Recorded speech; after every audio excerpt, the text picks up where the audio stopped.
위기의 때에 드리는 21일 기도회 5일차가 되었습니다. 이 예배에 참여하시고 또 기도로 동참하시는 성도님들 주님 이름으로 환영합니다. 이제 잠깐 기도하고 이제 시작하도록 하겠습니다.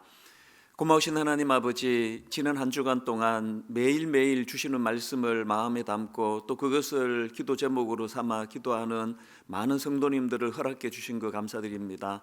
오늘도 각 가정에서 이 예배를 또 하나님 앞에 나아가 드릴 때에 그곳이 바로 또 예배 처소가 되는 것을 뜨거운 마음으로 경험하는 시간 되게 하여 주시옵소서.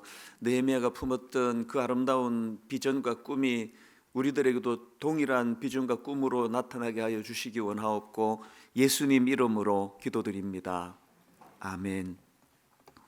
우리 하나님 말씀은 느헤미야 2장 17절부터 20절까지 말씀입니다. 제가 가진 성경으로 구약 728페이지에 있습니다. 느헤미야 2장 17절부터 20절까지 한 절씩 교독해서 읽도록 하겠습니다. 17절 제가 먼저 읽습니다. 후에 그들에게 이르기를 우리가 당한 곤경은 너희도 보고 있는 바라. 예루살렘이 황폐하고 성문이 불탔으니 자 예루살렘 성을 건축하여 다시 수치를 당하지 말자 하고, 또 그들에게 하나님의 선한 손이 나를 도우신 일과 왕이 내게 이른 말씀을 전하였더니 그들의 말이 일어나 건축하자 하고 모두 힘을 내어 이 선한 일을 하려 하매, 호론 사람 산발랏과 종이었던 암몬 사람 도비야와 아라비아 사람 게셈이 이 말을 듣고 우리를 업신여기고 우리를 비웃어 이르되 너희가 하는 일이 무엇이냐, 너희가 왕을 배반하고자 하느냐 하기로, 내가 그들에게 대답하여 이르되 하늘의 하나님이 우리를 형통하게 하시리니 그의 종들인 우리가 일어나 건축하려니와 오직 너희에게는 예루살렘에서 아무 기업도 없고 권리도 없고 기억되는 바도 없다 하였느니라. 아멘. 그 구약 민수기에 보면은 그 이스라엘 백성들이 이제 홍해를 건넌 후에 쭉 광야를 행진하다가 이제 목적지 가나안을 코앞에 두고 그 12명의 정탐꾼을 이제 가나안으로 보내어서 그 현지를 살피게 하는 그 내용이 나옵니다. 이제 곧 일전을 벌여야 될 가나안 군사들의 동향을 살피고 또 여러 가지 것들을 이제 점검하려고 이렇게 12명의 정탐꾼을 보냈더니 40일 동안 곳곳을 두루 잘 살피고 온 정탐꾼들이 이제 백성들을 모아놓고 보고대회가 열려지는데, 그 12명 중 10명이 보고하기를 뭐 한마디로 말하면 우리 절대 이길 수 없다는 겁니다. 그 내용이 민수기 13장 32절 33절인데요. 이스라엘 자손 앞에서 그 정탐꾼 땅을 악평하여 이르되 우리가 두루다니며 정탐한 땅은 그 거주민들을 삼키는 땅이요 거기서 본 모든 백성은 신장이 장대한 자들이며 거기서 네피림 후손인 아낙 자손의 거인들을 보았나니 우리는 스스로 보기에도 메뚜기 같으니 그들이 보기에도 그와 같았을 것이니라. 이것보다 더 비참한 보고가 있겠습니까? 너무나 초라하게 짝이 없는 이런 보고를 하면서 우리는 절대로 그들을 이길 수 없다. 아니 12명 중에 10명이라면 뭐 절대다수 아닙니까? 그렇게 절대다수가 이런 보고를 하니까 그런 보고를 들은 이스라엘 백성들이 절망에 빠지는데요. 그래서 그 보고를 듣자마자 민수기 14장 1절에 보니까 온 회중이 소리를 높여 부르짖으며 백성이 밤새도록 통곡하였더라. 그리고는 이제 그 절망을 여호와 하나님 향한 원망과 지도자들이 모세와 아론을 원망하는 것으로 연결이 돼가지고 다시 애굽으로 돌아가자, 이렇게 비참하게 죽느니 비굴하게 종살이 하면서라도 목숨을 부지하는 게 낫지 않느냐, 이런 식으로 이제 절망하면서 옛날로 돌아가자는 이런 분위기가 휩싸여 있던 그때에 여러분이 잘 아시는 그 12명의 정탐꾼 안에 포함되어 있던 여호수아와 갈렙이 놀라운 선언을 하는 것입니다. 그 내용이 민수기 14장 6절부터 8절에 나와 있는데요. 그 땅을 탐지한 자 중 눈의 아들 여호수아와 여분네 아들 갈렙이 자기들이 옷을 찢고 이스라엘 자손의 온 회중에게 말하여 이르되 우리가 두루다니며 정탐한 땅은 심히 아름다운 땅이라 여호와께서 우리를 기뻐하시면 우리를 그 땅으로 인도하여 들이시고 그 땅을 우리에게 주시리라. 이는 과연 젖과 꿀이 흐르는 땅이니라. 이렇게 전제를 말씀을 그 백성들에게 전하고는 무슨 선포를 하느냐 하니까 9절입니다.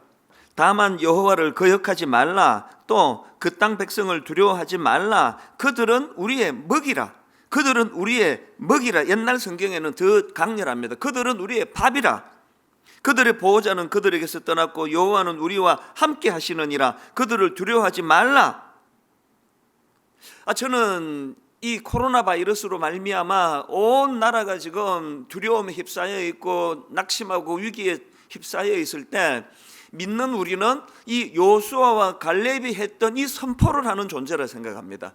그것 때문에 사람들에게 또 비웃음을 당하고 조롱을 당하고, 왜 항상 그 대세와 어긋나면은 그건 조롱이거든요. 그렇게 백성들에게는 여호수아와 갈렙이 이 선포로 말미암아 참 난감한 이런 수치를 겪었는지 모르지만 하나님께서는 그들의 선포를 얼마나 귀하게 여겨주셨는지 민수기 14장 28절 그들에게 이르시기를 여호와의 말씀에 내 삶을 두고 맹세하노라. 너희 말이 내 귀에 들린 대로 내가 너희에게 행하리니 여호수아와 갈렙이 선포한 그 말 그대로 행해 주시겠다고 주님께서, 하나님께서 당신의 이름을 걸고 약속을 해주시는 겁니다. 이게 선포의 의미예요.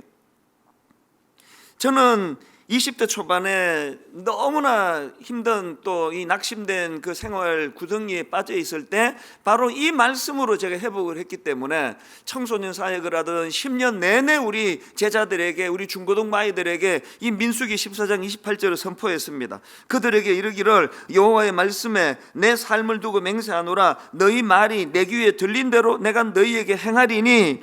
저는 그 청소년 사역 현장에서 수많은 중고등학생들이 이 선포가 가진 능력을 경험하는 것을 목도한 사람이에요. 이 어려울 때 이 선포가 주는 능력이 얼마나 중요한지 모릅니다. 제가 오늘 본문을 귀하게 여기는 의미가 여기에 있습니다. 왜냐하니까 오늘 본문 2장 17절에 보면은 드디어 느헤미야가 오래 꿈꾸며 준비해왔던 그의 비전을 백성들 앞에 선포하는 날이거든요. 이 선포의 중요성. 어떻게 선포하느냐? 본문 17절을 보십시오. 후에 그들에게 이르기를 우리가 당한 곤경은 너희도 보고 있는 바라. 예루살렘이 황폐하고 성문이 불탔으니 자 예루살렘 성을 건축하여 다시 수치를 당하지 말자 하고. 여러분, 이게 뭐 짧은 한마디지만 이 한마디 안에는 그 느헤미야의 오랜 눈물이 담겨 있는 거 아닙니까? 오랜 신음으로 주님 앞에 드렸던 기도와 금식이 녹아 있는 거 아닙니까? 오래 녹아있는 그의 비전이 선포됐기 때문에 그게 힘이 있는 거 아닙니까? 어제도 말씀드렸지 않습니까? 지금은 침묵할 때예요. 사람과의 단절을 경험할 때입니다. 그리고는 하나님과의 소통이 이루어지면서 오랜 침묵을 통해서 내공이 쌓여지고 언젠가 그 내공이 이 어려움을 당한 이 시대에 느헤미야와 같은 비전 선포로 연결되기를 바랍니다. 그렇게 놀라운 비전을 백성들 앞에서 느헤미야가 선포하는데요, 저는 이 느헤미야의 선포가 담겨 있는 이 17절 말씀도 귀하지만 제가 더 눈길이 가는 건 그 다음 18절입니다. 왜냐하니까 여기에 그 백성들의 반응이 너무 아름답기 때문입니다. 18절을 보십시오. 또 그들에게 하나님의 선한 손이 나를 도우신 일과 왕이 내게 이런 말씀을 전하였더니 그들의 말이, 자, 그 다음 이 백성들의 반응을 보세요. 무슨 말을 하느냐? 그들의 말이 일어나 건축하자 하고 모두 힘을 내어 이 선한 일을 하려 하매. 이 절망적인 상황 앞에서 낙심해 있던 백성들이 이 느헤미야의 이 농축된 비전 선포가 이루어지니까 마치 기다렸다는 듯이 일제히 그 느헤미야의 비전 선포에 반응하며 호응하며 그렇게 달려가는 모습을 저는 18절에서 감격으로 보고 있습니다. 왜냐하니까 지금 이 21일 기도회, 이 기도회에서 바로 그 현상을 보고 있거든요. 사실 저는 지난 월요일부터 계속 감격하고 있습니다. 이게 사실은 순장님들을 위해서 만든 교재였고요. 순장님들이 다락방 순원들과 더불어서 이제 이번 학기에 마음을 나누기를 원하면서 이것을 준비했고, 그리고 우리 목회적으로는 이제 이런 21일 기도회 같은 게 없었습니다.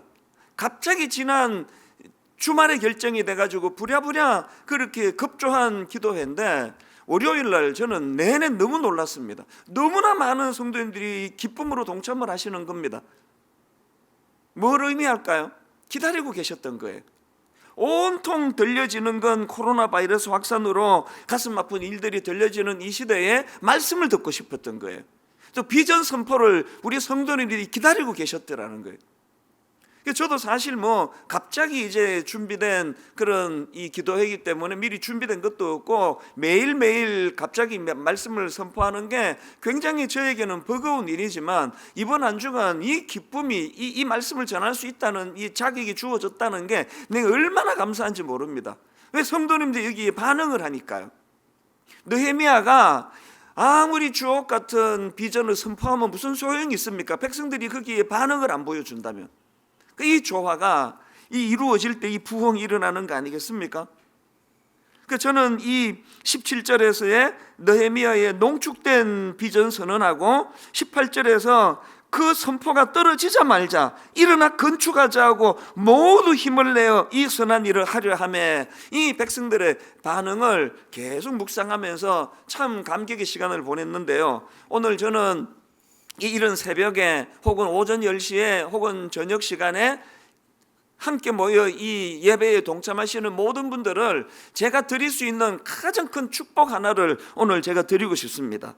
오늘 이 21일 기도에 동참하고 있는 성도님들은 느헤미야 같이 또 여호수아와 갈렙 같이 주변 사람들에게 낙심해 있는 주변 사람들에게 희망의 비전을 선포하고 희망의 메시지를 선포하는 그런 분들이 되시기를 바랍니다. 그렇게 또 선포할 때에 거기에 능력이 있고 거기에 힘이 있어서 그 영향력이 미쳐지는, 그래서 여러분을 만나고 나면은 용기가 생기고 여러분을 만나고 나면 너무너무 우울했다가도 한번 그래도 힘내보자, 우리 일어나 한번 뭐라도 해보자, 이런 영향력 있는 그리스도인들이 되시기를 원합니다. 자, 그렇다면은 이제 좀 살펴볼 게 있는데 그게 뭐냐 하니까, 아니 느헤미야가 무슨 내용의 선포를 했기에 백성들의 마음이 이렇게 거기에 몰입할 수 있느냐 하는 것입니다. 이런 면에서 느헤미야의 선포가 담겨있는 이 17절 말씀을 분석하는 게 중요한데요, 그런 의미에서 한번 내용을 분석하면서 한번 다시 보십시오. 17절 후에 그들에게 이르기를 우리가 당한 곤경은 너희도 보고 있는 바라. 예루살렘이 황폐하고 성문이 불탔으니 자 예루살렘 성을 건축하여 다시 수치를 당하지 말자 하고, 제가 이 내용을 묵상하다가 보니까 예레미야의 선포가 두 가지로 정리가 되네요. 그 두 가지 선포 중에 첫 번째가 뭡니까? 무너진 폐허가 된 예루살렘 성벽을 재건하자, 이게 메시지의 하나고요. 그런가 하면은 또 다른 선포가 뭡니까? 그래서 다시는 이런 수치를 당하지 말도록 하자, 이게 두 번째 선포 아닙니까? 여러분은 이 둘 중에서 느헤미야의 말씀의 무게가 어디에 있다고 생각하십니까? 건축하자는데 무게가 있다고 생각하십니까? 전 그렇게 생각하지 않습니다. 건축하자는데 무게가 있는 것이 아니라 그 일을 통해서 이 수치를 면하게 하자, 다시는 수치를 당하지 않게 하자, 이게 느헤미야가 가지고 있던 진짜 큰 꿈 아닙니까? 느헤미야의 비전은 이런 겁니다. 우리 민족이 하나님께 범죄해가지고 나라는 망하고 그 귀한 젊은이들은 그 적국에 포로로 끌려가는 비참한 역사를 경험했는데 다시는 이런 수치를 당하지 않도록 해야 될 거 아니냐, 다시는 이런 비참한 역사가 일어나지 않도록 수치를 면하도록 해야 될 거 아니냐, 그래서 성벽을 재건해야 된다. 제가 2주 전에 1만 성도 파송 운동을 선포했는데 똑같은 마음이에요. 1만 성도, 5천 성도, 2만 성도 선포하는 건 하나도 중요하지 않고요, 교회를 30개로 나누든 50개로 나누든 2개로 나누든 하나도 중요하지 않고요, 담임 목사가 내년에 목회를 그만두든 사임을 하든 10년 뒤에 사임을 하든 은퇴할 때까지 그냥 가든 하나도 중요하지 않고요, 중요한 거는 느헤미야 이 선포예요. 너무너무 초라해진 한국교회, 너무너무 힘을 잃어버리는 한국교회, 이대로 방치할 수 없다, 이런 수치를 그대로 내버려 둘 수 없다, 다시는 한국교회가 이런 수치에 머물지 않도록 해야 되지 않느냐, 이게 1만 성도 파송 운동의 정신 아닙니까? 지금 이렇게 한국 교회가 한국 사회에 이 시대의 조롱거리가 되어 있는데 어떻게 이걸 방치하고 있을 수 있느냐고요. 뭐라도 좀 꿈틀거려 봐야 되는 거 아닙니까? 느헤미야가 성벽을 재건하는 게 그게 포인트가 아니고 이대로 내버려두면 또 선민 택한 백성이라는 우리 민족이 또 수치의 역사를 경험하게 될 텐데 이거 어떻게 우리가 이걸 방치하겠느냐, 이 마음이 백성들에게 전달된 거 아닙니까? 여러분, 느헤미야가 이런 마음을 가지고 성벽을 재건하자는 선포를 했기 때문에 수많은 백성들이 영과 영이 통하는 일시적으로 마음이 움직여지는 그런 결과가 일어났다고 한다면 우리 모두가 다 이 어려운 때에 정말 이 희망의 메시지를 전하기 위해서 다시는 이런 수치를 경험하지 않으면 좋겠다는 이 마음이 먼저 우리 안에서 회복되기를 바랍니다. 근데 여기서 제가 한 가지 또 더 살펴볼 게 있는데요. 이런 느헤미야의 비전이 참 힘이 있었는데 왜 힘이 있었을까 생각해 보니까 이 비전 선포에 사용된 느헤미야의 재료가 너무 좋아서 그래요. 재료가 너무너무 좋습니다. 이 느헤미야의 비전 선포에 어떤 재료가 들어갔길래 이렇게 대단한 말씀이 선포될 수 있었을까요? 그 두 가지를 제가 말씀을 드리려고 합니다. 예레미야의 비전 선포에 쓰인 재료가 두 가지인데요. 첫 번째는 비참한 현실이라는 재료입니다. 느헤미야 2장 17절에 이렇게 말씀을 시작 않습니까? 후에 그들에게 이르기를, 제가 주목하는 건 이 후에라는 이 전치사예요. 후에 그들에게 이르기를, 이런 말씀이 나오는데 이 후에가 어느 말씀과 연결이 됩니까? 우리 어제 나누었던 그 말씀이에요. 느헤미야가 몇몇 사람들을 데리고 성벽이 무너져 폐허가 된 현장을 다녀왔다고 그러지 않았습니까? 기가 막히는 거에 가보니까 성벽이 무너져 폐허가 된 현장을 보니까 느헤미야가 억장이 무너지는 겁니다. 그게 13절 14절이에요. 그 밤에 골짜기 문으로 나가서 용정으로 분문에 이르는 동안에 보니 예루살렘 성벽이 다 무너졌고 성문은 불탔더라. 앞으로 나아가 샘문과 왕의 못에 이르러서는 탄 짐승이 지나갈 곳이 없는지라. 어느 정도 천차만능감 하면은 이걸 세번역으로 보면은 쉽게 이해가 됩니다. 내가 탄 짐승이 더 나갈 길이 없었다. 얼마나 황폐하게 폐허가 돼 버렸는지, 자기가 타고 가는 그 짐승인지 뭐 말인지 소인지 구분을 안 해놨습니다만 자기가 타고 가는 그 짐승이 너무 황폐해져 가지고 더 이상 뚫고 나갈 길이 없는 그런 상황이에요. 더군다나 여러분이 다 아시지만 느헤미야는 어디서 거했던 사람입니까? 화려한 수상궁에서 부와 권력을 쥐고 모든 걸 다 누리던 거기에 익숙하던 사람이 얼마나 처참했겠습니까? 그 초라한 짐승을 타고 가는데 그 짐승이 헤치고 나갈 길이 없을 정도로 다 해파가 돼버렸다. 그런데 오늘 이 본문 17절 세번역으로 보니까 이렇게 기록합니다. 이렇게 돌아보고 난 다음에 나는 비로소 관리들에게 말하였다. 놀라운 재료 아닙니까? 느헤미야의 비전이 왜 그 선포에 힘이 있고 능력이 있었다고요? 그는 비참한 그 현실을 재료로 삼았다는 거예요. 이게 느헤미야의 위대함이에요. 우리는 이런 비참한 재료를 가지고 우울증에 빠지거나 자살해 버리거나, 놀랍게도 느헤미야는 그 비참한 현실을 오히려 비전 선포의 재료로 삼았다는 겁니다. 저는 미국 이민 가지 않았으면 절대 목사가 안 될 겁니다. 확신합니다. 죽어도 목사 안 한다 그랬거든요. 그런데 제가 미국 이민을 가가지고, 그리고 또 제 아버지가 그 이민 1.5세처럼 부자 집 아버지들처럼 용돈 많이 주고 자동차 바로 현금으로 사주시고 그랬으면은 또 목사 안 했을 거예요. 너무너무 어려운 이민 생활, 내가 돈 벌어 내가 대학을 가야 되는, 사실은 오남매 중에 막내니까 우리 형제분들이, 또 누나 형 여러 분 계시는데 마음만 먹으면 손만 내밀면 다 도와주시는 그런 분들인데, 하나님이 제 마음을 목사시키시려고 그런 강팍한 마음을 주신 것 같아요. 형제 도움 안 받는다. 아버지도 아닌데 내가 형제 도움을 받느냐. 이 고생을 사서 한 거거든요. 그리고 고생을 사서 했기 때문에 그 고생이 저로 하여금 목회자가 되는 은혜의 길을 허락해 주신 거 아닙니까? 그래서 제가 목사가 될 수 있었던 가장 강력한 재료는 고생이에요. 고생. 엄청난 고생이 재료가 돼서 목사가 됐기 때문에 이 사역이 너무나 소중하다는 걸 저는 늘 느낀다는 겁니다. 이 시간 가슴 아픈 마음으로 우리 성도님들을 위로하고 축복하기 원합니다.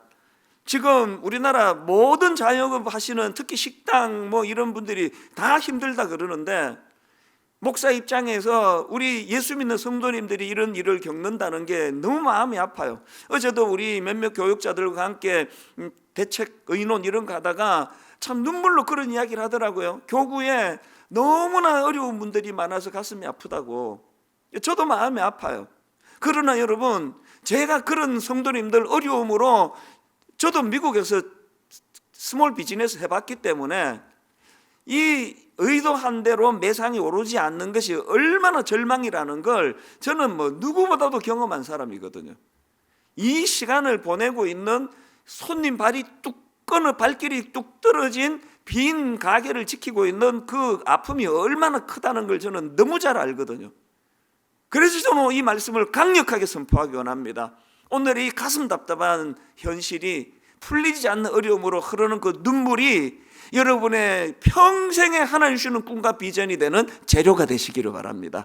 오랜 세월이 지나고 참이 아팠던 순간순간들이 얼마나 내게 소중한 비전의 재료가 되었는가를 다 맛보게 되실 줄로 믿습니다. 이것이 느헤미야 비전 선포의 첫 번째 재료였고요. 그럼 두 번째 재료가 뭐냐? 하나님의 선하신 손입니다. 17절 18절을 연이어서 한번 들어보십시오. 후에 그들에게 이르기를 우리가 당한 곤경은 너희도 보고 있는 바라. 예루살렘이 황폐하고 성문이 불탔으니 자 예루살렘 성을 건축하여 다시 수치를 당하지 말자 하고, 또 그들에게 하나님의 선한 손이 나를 도우신 일과 왕이 내게 이런 말씀을 전하였더니, 도저히 이 자기의 청을 허락할 수 없는 그 왕이 너무나 쉽게 허락하게 된 그 모든 과정에는 하나님의 손이 있었다. 보이지 않는 하나님의 손이 개입이 되었다. 이 가슴 벅찬 현실을 자각했기 때문에 그것이 재료가 되어 비전이 될 수 있는 거 아닙니까? 같은 표현이 느헤미야 2장 8절에도 나옵니다. 또 왕의 삼림 감독 아삽에게 조서를 내리사 그가 성전에 속한 영문의 문과 성곽과 내가 들어갈 집을 위하여 들보로 쓸 제목을 내게 주게 하옵소서 하며, 그 다음 보세요. 내 하나님의 선한 손이 나를 도우심으로 왕이 허락하고. 이건 민수기에 나오는 여호수아와 갈렙에게도 똑같은 원리가 적용되는 걸 저는 보고 있습니다. 그 절망했던 이스라엘 백성들 앞에서 아까 14장 9절, 민수기 14장 9절 다시 보십시오. 그 땅 백성을 두려워하지 말라. 그들은 우리의 먹이라. 그들은 우리의 밥이라. 이렇게 선포했다고 말씀드렸는데요, 사실은 이 선포보다 그 뒤에 나오는 말씀이 더 중요합니다. 9절을 다시 한번 보십시오.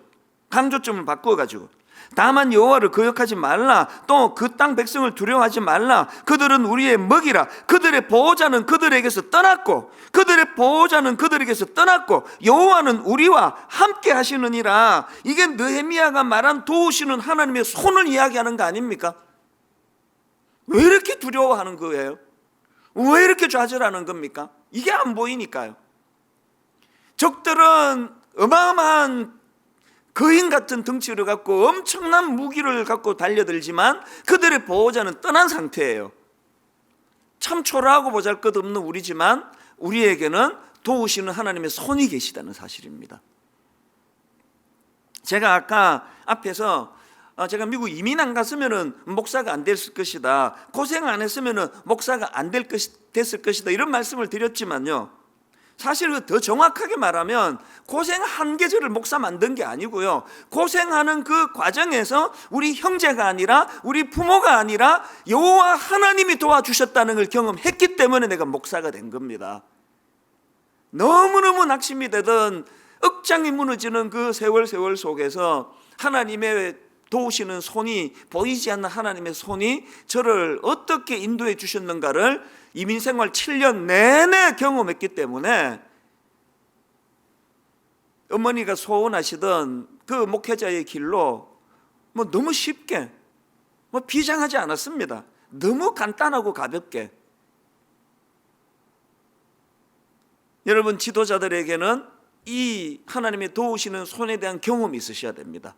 우리 모든 교역자들, 특별히 우리 순장님들, 분당 우리 교회를 떠받드는 기둥들이신 분들이 순장님들 아닙니까? 순장님들이 계시지 않았다면, 우리 순장님들의 헌신이 없었다면 오늘의 분당 우리 교회 없습니다. 제가 확신합니다.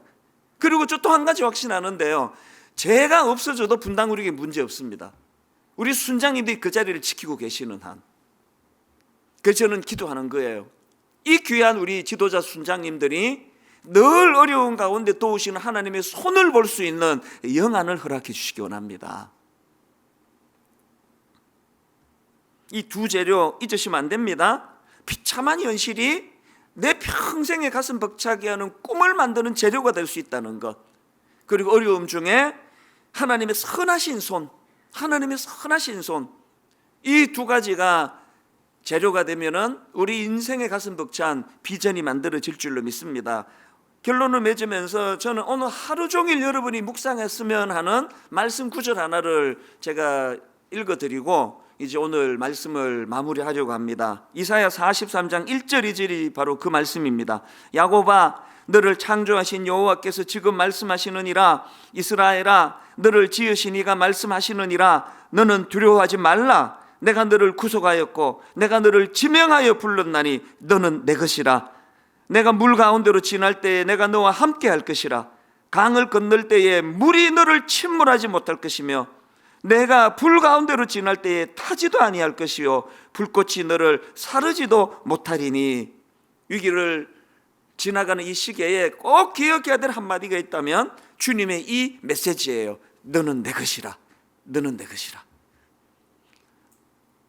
하나님의 소유된 백성, 하나님이 인도해 주실 줄로 믿습니다. 이 한 말씀이 두려움이 많은 오늘 이 하루를 잘 지내게 하는 능력의 말씀이 될 줄로 믿습니다.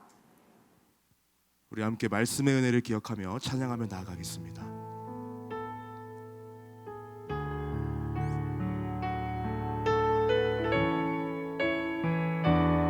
괴로울 때 주님의 얼굴 보라. 괴로울 때 주님의 얼굴 보라. 평화의 주님 바라보아라. 세상에서 시달린 친구들아 위로의 다시 한 번 더 찬양합시다. 괴로울 때 주님의 얼굴 보라. 괴로울 때 주님의 얼굴 보라. 평화의 주님 바라보아라. 세상에서 시달린 친구들아 위로의 주님 바라보아라. 아멘. 눈을 들어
원합니다.